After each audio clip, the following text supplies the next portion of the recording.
Hello everyone welcome to GKC IQ रे आज आम गोटे न्यू चैप्टर स्टार्ट करवा। चैप्टर ना हो टिश्यू तंत्र बा टिश्यू सिस्टम। जीव जगत रे थिबा समस्त प्राणी और उद्भिद मानकर शरीर एक किंबा एकाधिक कोश को नहीं गठित। आम जीव जगत रे जो विभिन्न प्रकार प्राणी उद्भिद अणुजीव इत्यादि बास करती एमानक मध्यरु केते गुडे जीवर शरीर गोटे कोशरे गठित होइतबा बेले अन्य केतेक जीवक शरीर बहुत गुड़ाए कोश को नहीं गठित होइथाय। जो जीव मानक शरीर एक कोश को बा गोटे कोश को नहीं गठित होइथाय सेही जीव मानकु एक कोशी जीव बोली कही था। और जो जीव मानक कोश बहुत गुड़ाए बा असंख्य कोश को नहीं गठित से जीव मानक बहुकोशी जीव बोली कही था।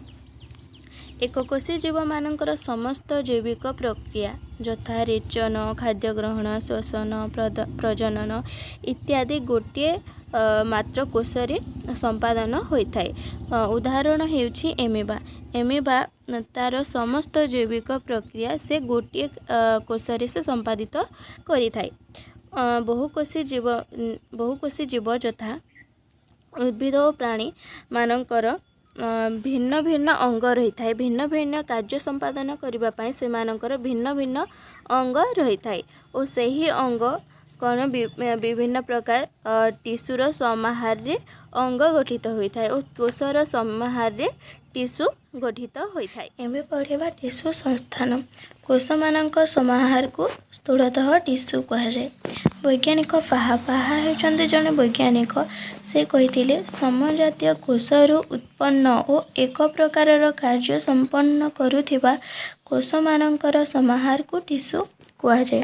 समजातीय कोशरु उत्पन्न माने गोटे कोश विभाजन होई बा भाग होई तहिरु ता भलिया बहुत गुड़ाए कोश उत्पन्न बा सृष्टि करुथिबा और सही कोश गुड़ाक गोटे कार्य संपादन करुथिबा कोश मानकर समाहार को टिश्यू बोली कहा जाय थाए।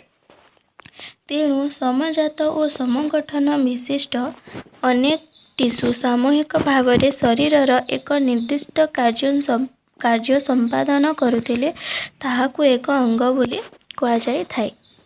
समजात बा गोटे कोश विभाजन हुए तहिरु बहुत गुड़ाए कोश उत्पन्न करुथिबा और समान गठन थिबा और एक निर्दिष्ट कार्य संपादन करुथिबा गोटे शरीरर से माने गोटे निर्दिष्ट कार्य संपादन करुथिबा टिश्यू मानकर समाहार को अंग बोली कहा जाय। अंग बा ऑर्गन बोली कहा जाय।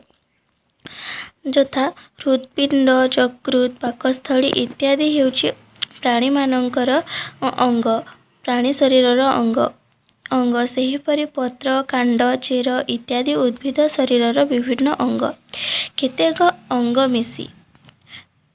अंग मिसी एक अंग संस्थान बा ऑर्गन सिस्टम गठन करिथांती। एही अंग संस्थान गुड़िकर समाहार जीव शरीरर गठन संभव होता है किंतु आमे एठारे केवल टिश्यू विषय आलोचना करिबा।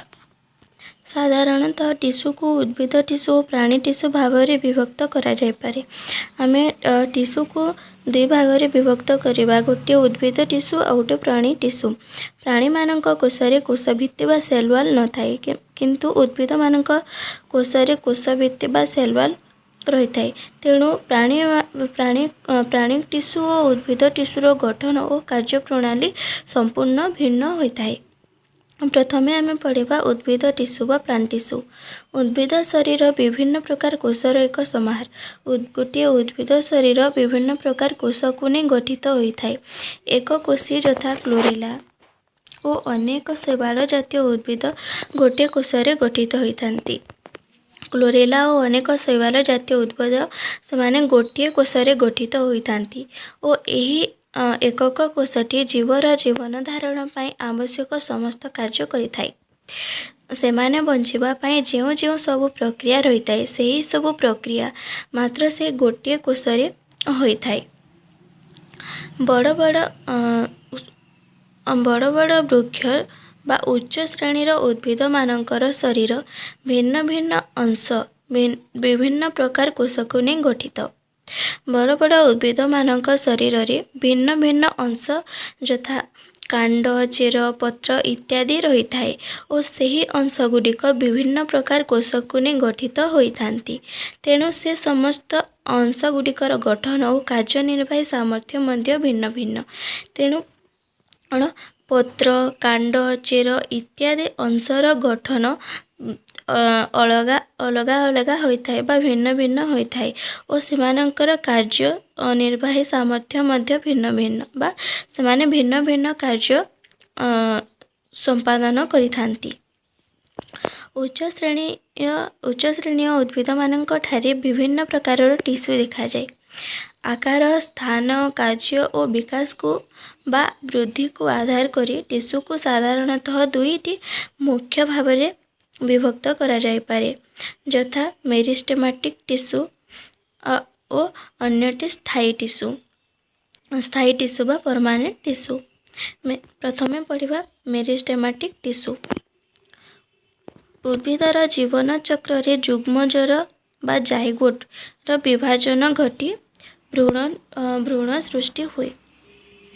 जुग्मज केतेबेले सृष्टि है जेतेबेले पुरुष जनन अंग सहित स्त्री जनन अंगर समायन बा मिलन हेले सेतेबेले कौन जुग्मजर सृष्टि होता है और सही जुग्मज विभाजन होई बा सम विभाजन घटी तहेरु भ्रूण सृष्टि होता है। प्रारंभिक अवस्था भ्रूणर समस्त कोश विभाजन क्षम रहता है। भ्रूणर सृष्टि हेबा आरंभ रे भ्रूणर समस्त कोशर विभाजन क्षमता रहता है। परे परे भ्रूणकोशर केतेक अपत्य कोशरे यही विभाजन क्षमता बलवत्तर रहिबा जोगु उद्भिदर वृद्धि संभव होता है। परे परे यही कोशरु भ्रूणकोश मध्य भाग होई सेथिरु अपत्य कोश सृष्टि होता है। एटा हेउछि गोटे भ्रूणकोश। यही भ्रूणकोश विभाजन होई बा भाग होई समभाग होई दुईटी अपत्य कोश सृष्टि हेले एटा भाग होई एटा बा भ्रूणकोश दुई भाग होई सेथिरु दुईटी अपत्य कोश सृष्टि हेले और यही अपत्य कोश गुड़िकर विभाजन क्षमता सबुबेले रहिथिबा जोगु उद्भिदर वृद्धि होता है। तेणु भ्रूण टिश्यू और ताहार विभाजन क्षम अपत्य कोश माने मुख्यतः मेरिस्टेमेटिक टिश्यूर अंतर्भुक्त। तेणु भ्रूण टिश्यू अपत्य कोश मान मुख्यतः मेरिस्टेमेटिक टिश्यूर अंतर्भुक्त। एगुड़िकर विभाजन क्षमता मृत्यु पर्यंत बलवत्तर थाए। एमाने मेरिस्टेमेटिक टिश्यूर विभाजन क्षमता मृत्यु पर्यंत बलवत्तर थाए बा मेरिस्टेमेटिक टिश्यू से सबु बेले विभाजन होता है तार मृत्यु पर्यंत। यही टिश्यूरु उद्भिदर समस्त पत्र चेर डाल और फूल इत्यादि सृष्टि होता है। यही मेरिस्टेमेटिक टिश्यूरु उद्भिदर समस्त पत्र चेर डाल और फूल इत्यादि सृष्टि होता है। मेरिस्टेमेटिक टिश्यू थिबा स्थान को मेरिस्टेम कहा जाए। जो स्थान रे मेरिस्टेमेटिक टिश्यू रही है सही स्थान को मेरिस्टेम बोली कहा जाए थाए। मेरिस्टेमेटिक टिश्यू थिबा स्थान को मेरिस्टेम कहा जाए। एबे पढ़िबा मेरिस्टेमेटिक टिश्यूर गुण। एही प्रकारर टिश्यू छोट जीवंत कोश समूह को नहीं गठित होता है। यही मेरिस्टेमेटिक टिश्यू छोट छोट टिश्यू गुड़िकर समाहार को नहीं मेरिस्टेमेटिक टिश्यू गठित होता है और यही मेरिस्टेमेटिक टिश्यू साधारणतः जीवंत बा मेरिस्टेमेटिक टिश्यूर जीवन थाए बा जीवंत कोश समूह को नहीं गठित होता है। यही कोश गुड़िकर विभाजन क्षमता जीवन सारा रही है। मेरिस्टेमेटिक टिश्यू सबु बेले विभाजन होता है और से तार जीवन सारा तार विभाजन होता है।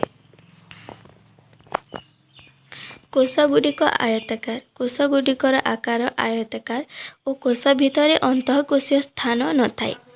अंतःकोशीय अंतः माने भीतर कोशीय माने कोश माने कोशर मध्य रे कौन सी स्थान न थाए। तेणु तेणु यही कोषगुड़िक परस्पर सह संयुक्त। एटा हेउछि आयताकार कोष। यही कोष मानक मध्य कौनसी अंतःकोशीय स्थान रही न थाए। एमाने सब यही समस्त कोष संयुक्त होई परस्पर सह संयुक्त होई रही थांती। कोष भित्ति साधारणतः पतला। कोष भित्ति जो कोष झिल्लीर बाहर आवरण जो कठिन आवरण रही थाए ସେହି आवरण को कोष भित्ति कहुए। एठारे यही कोष भित्ति साधारणतः पतला होइथाए। कोष गुड़िकरे कोष जीवक भरी होई रही थाए और न्यष्टि सुस्पष्ट। कोष गुड़िकरे कोष जीवक भरी होई रही थाए और न्यष्टि सुस्पष्ट। जो कोष गुड़िकरे कोष जीवक रही थाए ସେହି कोष गुड़िक जीवंत कोष बोली कहिथाउ।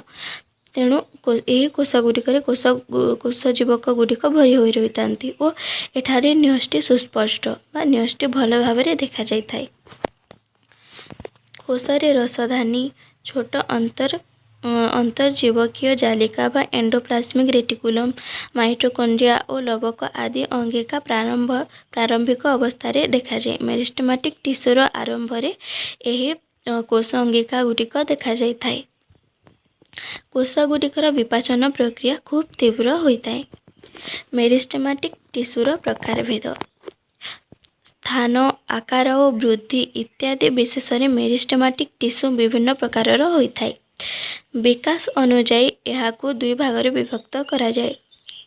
विकास बा तार मेरिस्टेमेटिक टिश्यूर वृद्धि अनुजाई मेरिस्टेमेटिक टिश्यू को दुई भाग विभक्त करा जाए, यथा प्राथमिक मेरिस्टेम प्राइमरी मेरिस्टेम और उत्तर मेरिस्टेम बा सेकेंडरी मेरिस्टेम। प्रथमे पढ़िबा प्राथमिक मेरिस्टेम। साधारणतः यह टिश्यू उद्भिदर कांड और चेरर अग्रभाग में प्रथमरु देखा जाए। मेरिस्टेमेटिक टिश्यूर प्रथम यही टिश्यू प्राथमिक मेरिस्टेमर प्रथम यही टिश्यू उद्भिदर कांड और चेरर अग्रभाग में देखा जाए। कांड और चेरर टिप पर्सन रे प्राथमिक मेरिस्टेम गुड़िक देखा जाई थांती।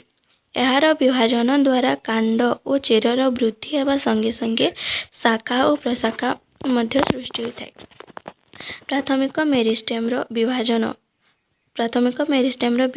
द्वारा कौन कांड प्राथमिक मेरिस्टेम गुड़िकर विभाजन प्राथमिक मेरिस्टेमेटिक टिश्यू गुड़िकर विभाजन होई सेथिरु कौन कांड चेर इत्यादि सृष्टि हेबा संगे संगे सेमानंकर वृद्धि होता है। ता सहित शाखा और प्रशाखा मानंकर मध्य सृष्टि होता है। नेक्स्ट हेउछि उत्तर मेरिस्टेम। यही टिश्यू उद्भिदर प्रथमरु न थाए। उत्तर मेरिस्टेमेटिक टिश्यू उद्भिदर प्रथमरु बा उद्भिदर प्रथमरु न थाए और एक बीजपत्री उद्भिदरे आद्य देखा जाए नहीं। एक बीजपत्री उदाहरण है धान गहम पियाज इत्यादि होची एक बीजपत्री उद्भिद। यही एक बीजपत्री उद्भिद मानकरे कौन उत्तर मेरिस्टेम आदौ देखा जाए नहीं। प्राथमिक मेरिस्टेम टिश्यूरु उत्पन्न केतेक स्थायी टिश्यू पुणी विभाजन क्षम होई उत्तर मेरिस्टेमेटिक टिश्यू सृष्टि करती। प्राथमिक मेरिस्टेमेटिक टिश्यूरु जो टिश्यू गुड़िक उत्पन्न होइथांती से टिश्यू गुड़िक केतेक स्थायी रूप से रही थांती और यह स्थायी टिश्यू गुड़िक पुणी विभाजन बा भाग होई सेथिरु उत्तर मेरिस्टेमेटिक टिश्यू सृष्टि करती। यह विकास रे परवर्ती अवस्था होइतिबा जोगु एहाको द्वितीयक बा मेरिस्टेम बा उत्तर मेरिस्टेम बोली कहा जाय थाए। यह विकासर उद्भिदर विकासर परवर्ती अवस्था कौन द्वितीयक बा उत्तर मेरिस्टेम देखा जाय थाए। स्थान अनुजाई बा पोजिशन अनुजाई मेरिस्टेमेटिक टिश्यू को तीन भाग में विभक्त करा जाए, यथा अग्रस्थ मेरिस्टेम बा एपिकल मेरिस्टेम, पार्श्विक मेरिस्टेम बा लेटेराल मेरिस्टेम, अंतर्वेष्टि मेरिस्टेम बा इंटरकेलारी मेरिस्टेम। प्रथमे पढ़िबा अग्रस्थ मेरिस्टेम। यह कांड और चेरर अग्रभाग रे रही सेमानंकर उच्चता वृद्धि करिथांती। यही अग्रस्थ मेरिस्टेम गुड़िक कांड और चेरर अग्रभाग बा टिप पोजिशन रे रहे सेमानंकर बा कांड और चेरर उच्चता वृद्धि करिथांती। शाखा ढाल चेर पत्र और फूलर उत्पत्ति यही मेरिस्टेम टिश्यू द्वारा होता है। शाखा ढाल चेर पत्र और फूलर उत्पत्ति बा सृष्टि यही अग्रस्थ मेरिस्टेमेटिक टिश्यू द्वारा संभव होता है। नेक्स्ट हूँ पार्श्विक मेरिस्टेम। यही प्रकार मेरिस्टेम टिश्यू कांड और मूलर अनुलंब पट्टी भाव में रही है। यह साधारणतः कांड और मूलर परिधि रे वृद्धि घटाई थाए। कारण कांड और मूलर परिधि रे एटा वृद्धि घटाई थाए। एथिरे थिबा कोष गुडिकर आकार छोट एथिरे थिबा कोष गुडिकर आकार छोट आयताकार और गोटे मात्र समतल रे विभाजित होइथांती। अंतःविड़िक कैम्बियम बा इंटरफेसिकुलर कैम्बियम और संवाही कैम्बियम बा भास्कुलर कैम्बियम यही टिश्यूर उदाहरण। थर्ड हेउछि अंतर्विष्टि मेरिस्टेम। यही टिश्यू साधारणतः एक बीजपत्री उद्भिद मानकर कांडरे थिबा गंठी उपरे समस्त पत्र डेम्फर मूलरे रही है। यही टिश्यू बा अंतर्विष्टि मेरिस्टेमेटिक टिश्यू साधारणतः एक बीजपत्री उद्भिद यथा धान गहम इत्यादि उद्भिद मानकर कांडरे थिबा गंठी उपरे और समस्त पत्र डेम्फर मूलरे अंतर्विष्टि मेरिस्टेमेटिक टिश्यू रही है। यही टिश्यू रे थिबा कोष मानकर विभाजन द्वारा गंठी उपर पवर लंबरे वृद्धि घटाई थाए। यही टिश्यू रे थिबा कोष मानकर अंतर्विष्टि मेरिस्टेमेटिक टिश्यू रे थिबा कोष मानकर विभाजन द्वारा गंठी उपर पव बा इंटरनोड लंबरे वृद्धि घटी थाए। एटा हेउछि कांड एटा हेउछि कांडर गंठी एटा हेउछि गंठी एटा गंठी एटा गंठी एटा गंठी ए गंठी ए गंठी और यही दुई गंठी मध्य रे कण पव रही थाए। यही पवर वृद्धि रे अंतर्विष्टि मेरिस्टेम साहाय्य करि थाए। पव यही ठारे नरम होइतिबारु ताहा पत्रर बक्कल द्वारा आच्छादित हो भांगी जिबारु रक्षा करे। धान गछरे जेमिति नरम धान गछर पव नरम होइथाए सेथिपाई कण सेथिपाई पत्रर बक्कल द्वारा ताहा आच्छादित होई बा गोड़े होई रही थाए जहा कि भांगी जिबारु रक्षा पाई थाए। स्थायी टिश्यू सेकेंड है स्थायी टिश्यू। एटा जिते कि पढ़ेला ए सब थिला मेरिस्टेमेटिक टिश्यू। एटा है स्थायी टिश्यू बा परमानेंट टिश्यू। मेरिस्टेमेटिक टिश्यू सृष्टि होइतिबा कोष मानकर क्रम विकास गठन और पृथकीकरण घटी स्थायी टिश्यू गठित होइताए। मेरिस्टेमेटिक टिश्यू सृष्टि होइतिबा कोष मानकर क्रम विकास मेरिस्टेमेटिक टिश्यू जो कोष मानकर सृष्टि होइथाए बा टिश्यू सृष्टि होइते जो कोष मानकर सृष्टि होइथाए से कोष मानकर धीरे धीरे वृद्धि तांकर गठन और पृथकीकरण बा अलग अलग होई सेटा स्थायी टिश्यू गठित होइथाए। उद्भिद शरीरर गठनर आवश्यकता अनुसार स्थायी कोष गुड़िक विभिन्न योजन सजाई होई भिन्न भिन्न प्रकार स्थायी टिश्यू सृष्टि करिथांती। आकार प्रकार और कार्य अनुसार स्थायी टिश्यू को मुख्यतः दुई भाग में विभक्त करा जाए। आकार प्रकार और कार्य अनुसार स्थायी टिश्यू को मुख्यतः दुई भाग में विभक्त करा जाए यथा सरल टिश्यू बा सिंपल टिश्यू और गोटे जटिल टिश्यू बा कॉम्प्लेक्स टिश्यू। एबे पढ़ेबा सरल टिश्यू बा सिंपल टिश्यू। गोटे प्रकारर कोष द्वारा गठित यही टिश्यू केवल एक प्रकारर कार्य संपादन करिथाए। गोटे प्रकार कोष द्वारा गठित और यही टिश्यू केवल एक प्रकार कार्य संपादन करिथाए। एहाकू तीन भाग में विभक्त करा जाए। सरल टिश्यू को मुख्यतः तीन भाग में विभक्त करा जाए यथा पारेनकाइमा कुलेनकाइमा स्क्लेरेनकाइमा। फर्स्ट हेउछि पहलाटी हेउछि ପାରେନକାଇମା। ଏହି ଟିସ୍ୟୁରେ ଥିବା କୋଷଗୁଡ଼ିକ ସାଧାରଣତଃ ଗୋଲାକାର କିମ୍ବା ଡିମ୍ବାକାର ଓ ଢିଲା ଭାବରେ ସଜାଇ ହୋଇ ରହିଥିବାରୁ ସେମାନଙ୍କ ମଝିରେ ଅନ୍ତଃକୋଷୀୟ ସ୍ଥାନ ରହିଥାଏ। ଏହି ଟିସ୍ୟୁରେ ଥିବା କୋଷଗୁଡ଼ିକର ସାଧାରଣତଃ ଗୋଲାକାର। ଟିସ୍ୟୁଗୁଡ଼ିକ ଗୋଲାକାର। ଏଇଟା ହେଉଛି କୋଷଗୁଡ଼ିକ। ଏଥିରେ କୋଷଗୁଡ଼ିକ ଗୋଲାକାର ଓ ଏହି ସବୁ କୋଷଗୁଡ଼ିକୁ ନେଇ ଟିସ୍ୟୁ ଗଠିତ ହୋଇଥାଏ ଓ ଏହି କୋଷମାନେ ଲୁଜଲି ବା ଢିଲା ଭାବରେ ଏମାନେ କ'ଣ ସଜାଇ ହୋଇ ରହିଥାନ୍ତି ଓ ଏମାନଙ୍କର ମଝିରେ ଅନ୍ତଃକୋଷୀୟ ସ୍ଥାନ ବା ଭିତରେ ଏହି କୋଷମାନଙ୍କର ମଧ୍ୟରେ ଅନ୍ତଃକୋଷୀୟ ସ୍ଥାନ ଏଇଟା ବହୁତ ରହିଛି। କୋଷଗୁଡ଼ିକ ଜୀବନ୍ତ। ପାରେନକାଇମା କୋଷଗୁଡ଼ିକ ଜୀବନ୍ତ ହୋଇଥାନ୍ତି। ଏମାନଙ୍କର କୋଷ ଭିତ୍ତି ପତଳା ହୋଇଥାଏ ଓ ଏମାନେ ବିଭିନ୍ନ ପ୍ରକାରର କାର୍ଯ୍ୟ ସମ୍ପାଦନ କରିଥାନ୍ତି। ଖାଦ୍ୟ ପ୍ରସ୍ତୁତ କରିଥିବା ପାରେନକାଇମାରେ ପତ୍ରହରି ରହିଥାଏ। ଏହି ପାରେନକାଇମାରେ ପତ୍ରହରିତ ରହିଥିବା ଯୋଗୁଁ ଏହି ପାରେନକାଇମାଟି ଖାଦ୍ୟ ପ୍ରସ୍ତୁତ କରିବାରେ ସାହାଯ୍ୟ କରିଥାଏ ବା ଖାଦ୍ୟ ପ୍ରସ୍ତୁତ କରିଥାଏ। ସାଧାରଣତଃ ପତ୍ର ଓ କଅଁଳ କାଣ୍ଡରେ ଥିବା ପାରେନକାଇମା ଟିସ୍ୟୁକୁ କ୍ଲୋରେନକାଇମା କୁହାଯାଏ। ସାଧାରଣତଃ ପତ୍ର ଓ କଅଁଳ କାଣ୍ଡରେ ଥିବା ପାରେନକାଇମା ବା ପତ୍ର ଓ କଅଁଳ କାଣ୍ଡରେ ଯେଉଁ ପାରେନକାଇମା ଟିସ୍ୟୁ ରହିଥାଏ ସେହି ପାରେନକାଇମା ଟିସ୍ୟୁକୁ କ୍ଲୋରେନକାଇମା ବୋଲି କୁହାଯାଇଥାଏ। ମରୁ ଉଦ୍ଭିଦ ବା ଜିରୋଫାଇଟ୍ସରେ ଥିବା ପାରେନକାଇମାରେ କୋଷଗୁଡ଼ିକ ପରସ୍ପର ସହିତ ଅତି ନିବିଡ଼ ଭାବରେ ଲାଗି ରହିଥିବାରୁ ଏମାନଙ୍କ ମଧ୍ୟରେ ଅତି କମ୍ ଅନ୍ତଃକୋଷୀୟ ସ୍ଥାନ ରହିଥାଏ। ମରୁ ଉଦ୍ଭିଦ ବା ମରୁଭୂମିରେ ଯେଉଁ ଉଦ୍ଭିଦ ଗୁଡ଼ିକ ଦେଖାଯାଏ ସେହି ଉଦ୍ଭିଦ ଗୁଡ଼ିକୁ ମରୁ ଉଦ୍ଭିଦ ବା ଜିରୋଫାଇଟ୍ ବୋଲି କୁହାଯାଇଥାଏ।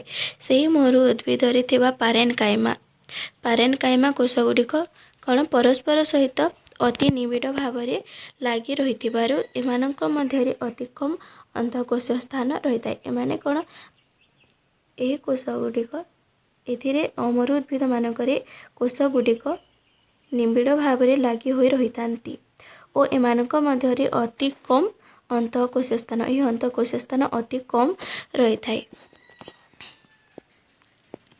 ଅନ୍ୟ ପକ୍ଷରେ ଜଳଜ ଉଦ୍ଭିଦମାନଙ୍କର ପାରେନକାଇମା ଟିସ୍ୟୁରେ ଥିବା କୋଷଗୁଡ଼ିକରେ ଅନ୍ତଃକୋଷୀୟ ସ୍ଥାନ ବଡ଼ ହୋଇଥିବାରୁ ସେଥିରୁ ବାୟୁ ଭର୍ତ୍ତି ହୋଇ ରହିଥାଏ ଓ ତାହା ଜଳଜ ଉଦ୍ଭିଦକୁ ଭାସିବାରେ ସାହାଯ୍ୟ କରିଥାଏ। ଜଳଜ ଉଦ୍ଭିଦମାନେ ଯେଉଁ ଉଦ୍ଭିଦମାନେ ଜଳରେ ବୃଦ୍ଧି ହୋଇଥାନ୍ତି ବା ଜଳରେ ରହିଥାନ୍ତି ସେହି ଉଦ୍ଭିଦମାନଙ୍କୁ ଜଳଜ ଉଦ୍ଭିଦ କୁହାଯାଏ। ସେହି ଜଳଜ ଉଦ୍ଭିଦମାନଙ୍କରେ ଥିବା ପାରେନକାଇମା ଟିସ୍ୟୁରେ କୋଷଗୁଡ଼ିକରେ ଅନ୍ତଃକୋଷୀୟ ସ୍ଥାନ ବଡ଼ ଥାଏ। ଏଇଠି ଜଳଜ ଉଦ୍ଭିଦମାନଙ୍କରେ ପାରେନକାଇମା ଟିସ୍ୟୁର କୋଷମାନେ ଏଇଟା ହେଉଛି ପାରେନକାଇମା ଟିସ୍ୟୁର କୋଷଗୁଡ଼ିକ। ଏହି କୋଷମାନଙ୍କରେ ଅନ୍ତଃକୋଷୀୟ ସ୍ଥାନ ବହୁତ ରହିଛି। ଏହି ଅନ୍ତଃକୋଷୀୟ ସ୍ଥାନରେ କ'ଣ ବାୟୁ ଭର୍ତ୍ତି ହୋଇ ରହିଥାଏ ଯାହାଫଳରେ କି ସେହି ଜଳଜ ଉଦ୍ଭିଦକୁ ଭାସିବାରେ ସାହାଯ୍ୟ କରିଥାଏ।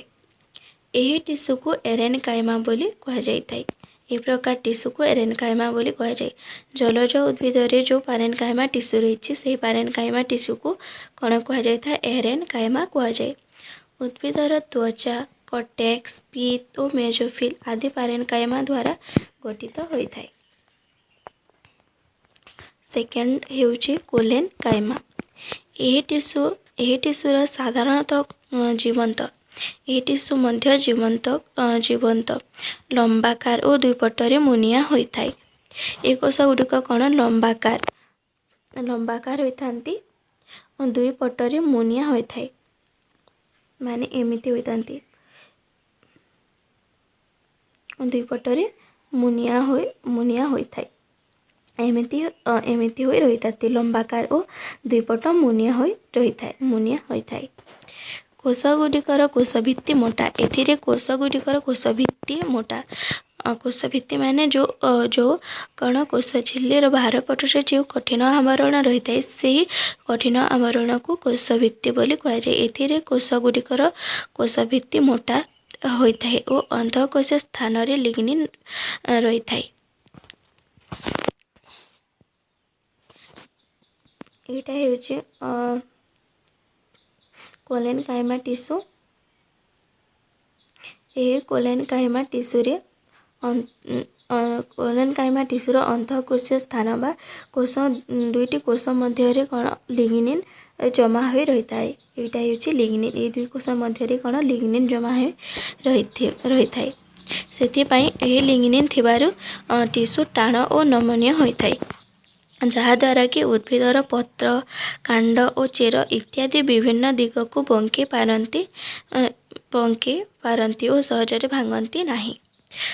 यह कण कोष गुड़िकर कोष भित्ति मोटा और अंतःकोश स्थान रे लिग्निन रही अंतःकोश स्थान रे जो लिग्निन रही है से लिग्निन कण टिश्यू को टाण रखी थाए और नमनीय रखी थाए जहाद्वारा कौन पत्र कांड और चेर सबु दिग को बंके पारे और से वृक्ष कौन सहजरे भांगे नहीं बा से उद्भिद सहजरे भांगती नहीं।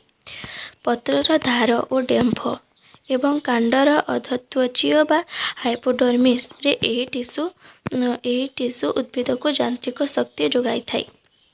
कौन कोलेनकाइमा टिश्यू उद्भिद को कौन यांत्रिक शक्ति जोगाई थाए। मरु उद्भिद मानकरे कोलेनकाइमार स्तर मोटा होइथिबा बेले जलज उद्भिद मानकरे यह साधारणतः न थाए। कौन मरु उद्भिद मानकर बा मरुभूमि रे जो उद्भिद मान रही से उद्भिद मानकरे कोलेनकाइमार स्तर बा कोलेनकाइमा टिश्यूर स्तरटा मोटा होता है किंतु जलज उद्भिद बा जो उद्भिद माने जल रे बास करती से उद्भिद मानकर कोलेनकाइमा साधारणतः न थाए। एही टिश्यू रे पत्रहरित थिले यह कोलेनकाइमा टिश्यू रे जदि पत्रहरित थिले ताहा खाद्य प्रस्तुति मध्य करिथाए एवं ताहाको क्लोरेनकाइमा बोली कहुए। कौन कोलेनकाइमा टिश्यू रे पत्रहरित थिले बा जदि कोलेनकाइमा टिश्यू रे जदि पत्रहरित रही थिले सेथिरु खाद्य प्रस्तुत मध्य होइथाए एवं ताहाको क्लोरेनकाइमा कहुए। नेक्स्ट हूँ स्क्लेरेनकाइमा।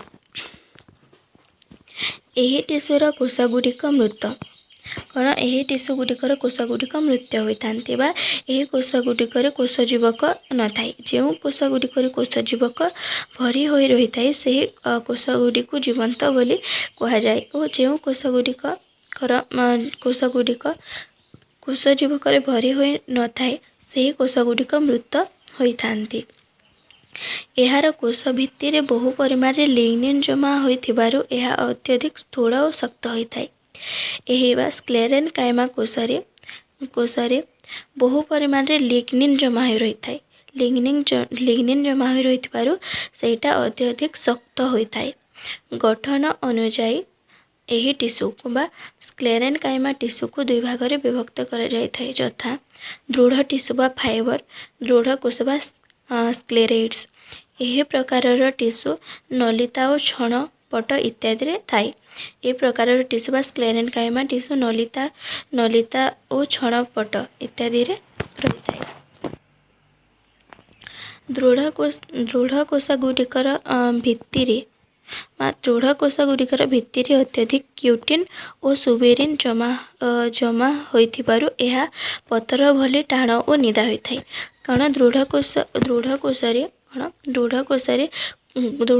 कोष भित्ति अधिक परिमाण क्यूटिन और सुबेरिन क्यूटिन और सुबेरिन जमा हो रही है। तेणु यह पथर भली टाण होता है और निदा होता है। सेथिपाई दृढ़ कोष गुड़ी को स्टोन सेल मध्य कहुए। दृढ़ कोष गुड़ी को स्टोन सेल मध्य कहुए। अधिकांश मंजीर कठिन अंश रे यह टिश्यू देखा जाए। अधिकांश मंजीर कठिन अंशरे बाहर आवरण जो कठिन होता है बाहर गोटे मंजीर जो कठिन आवरण बाहर पटे जो कठिन आवरण रही है से आवरण रे कौन यही टिश्यू देखा जाए। एबे पढ़िबा जटिल टिश्यू। यही प्रकार टिश्यू विभिन्न प्रकार सरल टिश्यू को नहीं गठित होता है।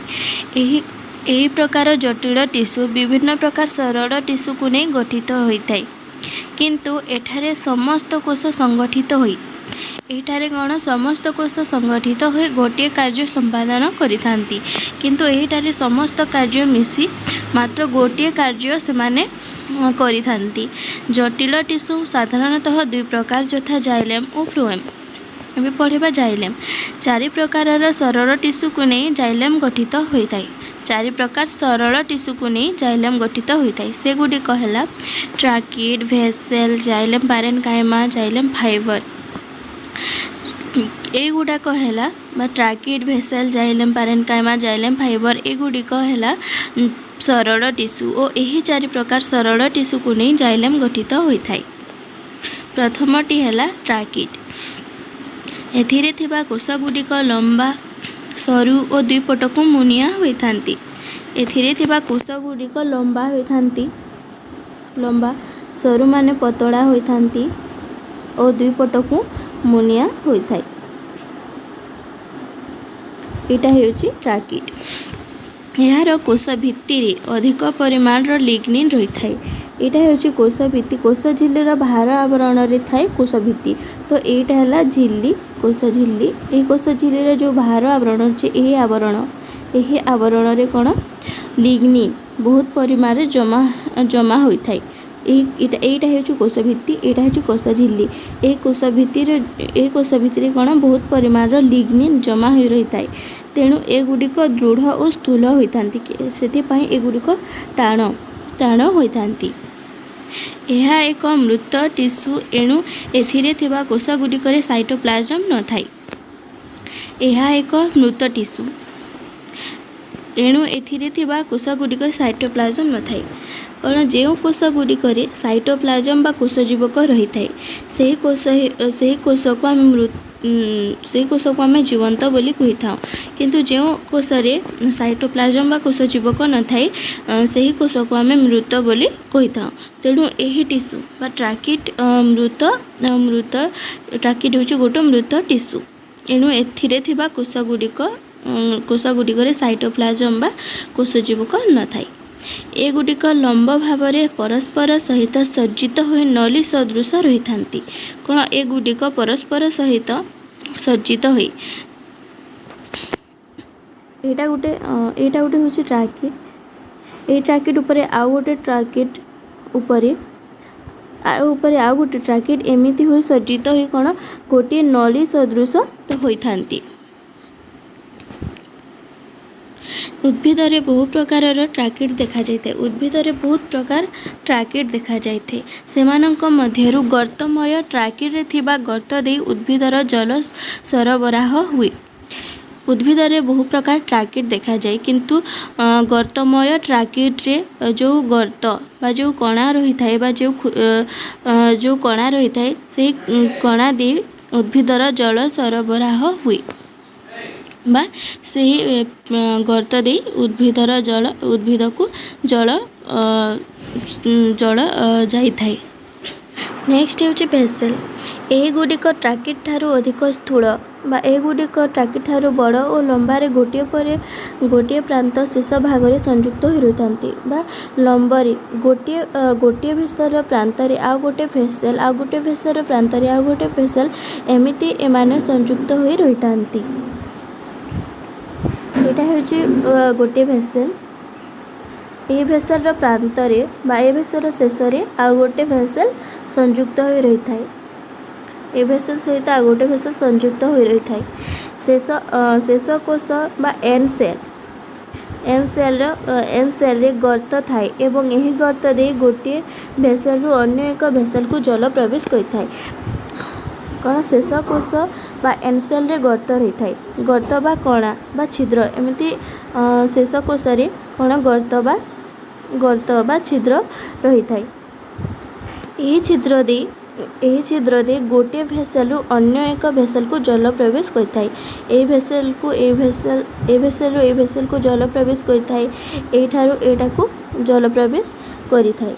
एहीपरि भेसेल गुड़िक मिसिबा द्वारा उद्भिद भितर एक बड़ नली बा पाइप सृष्टि होता है। एमिति बहुत गुड़ाए भेसेल मिसिबा द्वारा कौन गोटे पाइप बा बड़ नली सृष्टि होता है। ये जो एमिति गोटे बड़ पाइप बा बड़ नली सृष्टि होता है। ताहा द्वारा उद्भिद रे आवश्यक जल परिवहन संभव होता है। यह द्वारा जल जो जल आवश्यक करिथाए सही जल यही भेसेल द्वारा परिवहन होता है। नेक्स्ट है जाइलम पारेन्काइमा। ए गुड़िक जीवंत माने यही कोष गुड़िक कौन कोष जीवक बा साइटोप्लाज्म रही है। तेणु यही कोष गुड़िक बा यही टिश्यू कौन जीवंत। यार कोष भित्ति पतला यार कौन कोष भित्ति पतला होता है। भेसेल और ट्राकिड निकटरे यही प्रकार टिश्यू रही है। भेसेल और ट्राकिड मध्य यही प्रकार टिश्यू रही है। यहाँ हूँ जाइलम चित्र। यहाँ हूँ जाइलम चित्र। जाइलम यहाँ हूँ ट्राकिड यहाँ हूँ भेसेल और ट्राकिड और भेसेल को लगिकी कौन रही जाइलम पारेन्काइमा।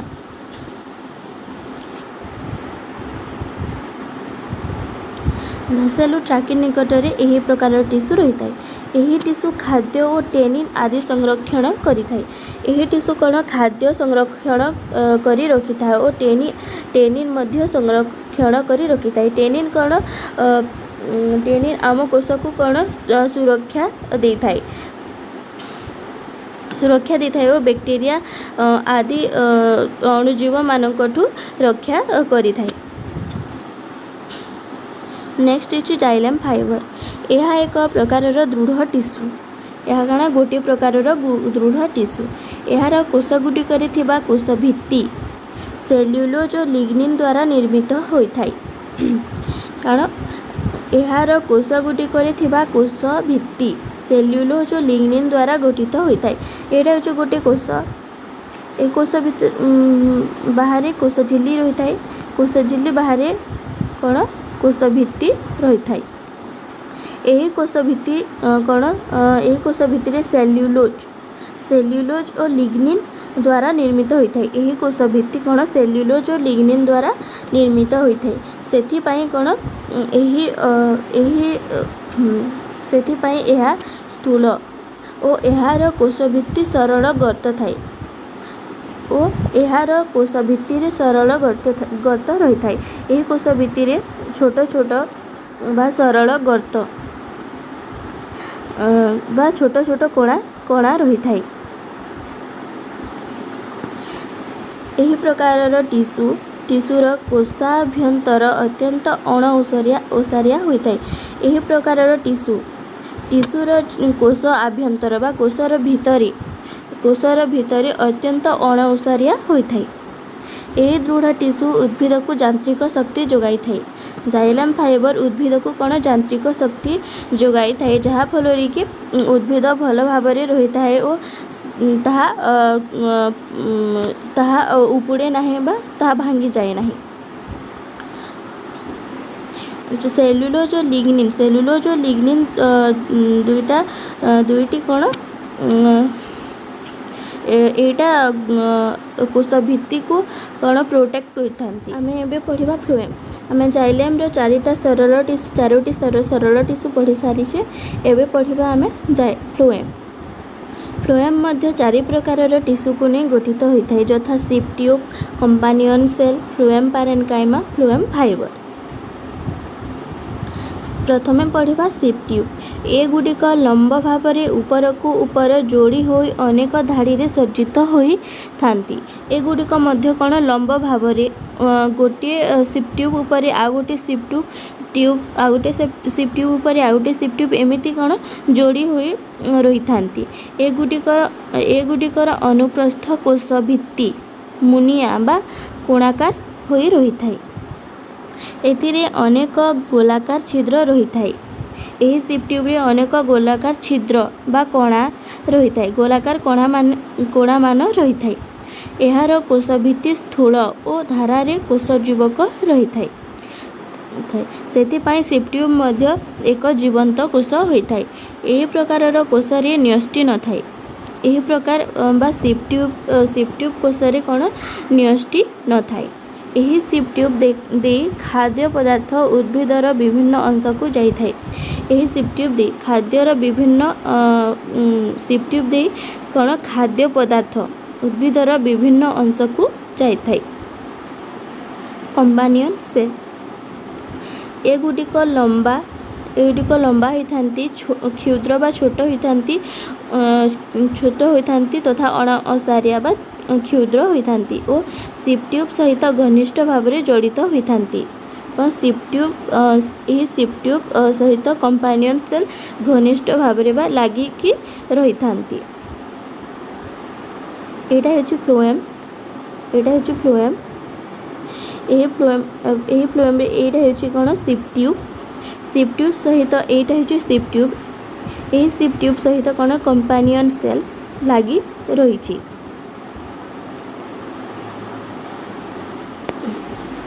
ଏହାର କୋଷ ଯୁବକ ଘନ, ନ୍ୟଷ୍ଟି ସୁସ୍ପଷ୍ଟ। ଏହାର କୋଷ ଯୁବକ କ'ଣ ଥାଏ।